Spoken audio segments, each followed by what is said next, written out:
Hi guys, my name is Christine and welcome to my channel. I want to talk today about a book that I fell in love with just a few months ago. It is called Ella Minnow Pea by Mark Dunn. The basic storyline is that there is an island off of the coast of South Carolina. It is present day, but when you're reading it, it sort of feels like it's maybe 1800s or something, because the inhabitants of the island, they sort of reject modern society, modern technology, and they are in love with language and letters. The book is written as an epistolary, so it's written in letters to and from other like between the characters. The basic idea is that the island is named Nollop. It's named after Nevin Nollop, who is the author of the phrase, "The quick brown fox jumped over the lazy dog," which uses every letter of the alphabet. And because of this, they're, a society that appreciates language above all else. In the center of town, there is a statue or a cenotaph dedicated to Nevin Nollop.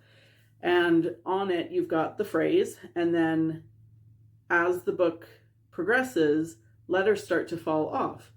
And the council takes it as sort of symbolic that they shouldn't use those letters anymore. If they aren't on the statue, they aren't going to be used at all.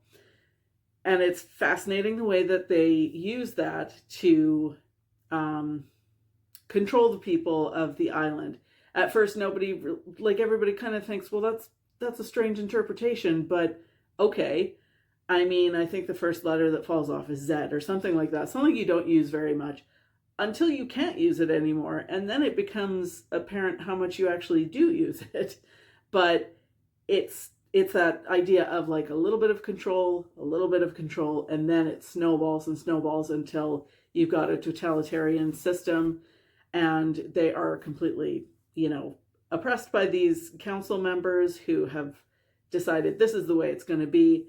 If you use the letters, you get three strikes. Each punishment gets more and more severe until you're basically kicked off the island. So it's very cool. It's very cool the way that it's written.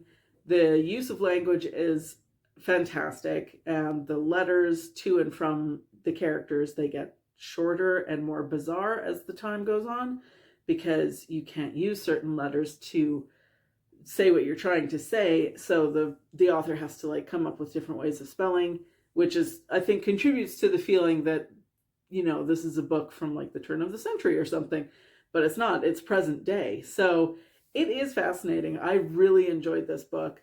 I will say I love this cover. It just really speaks to me. I don't know. If this was wallpaper, I would plaster my room with this.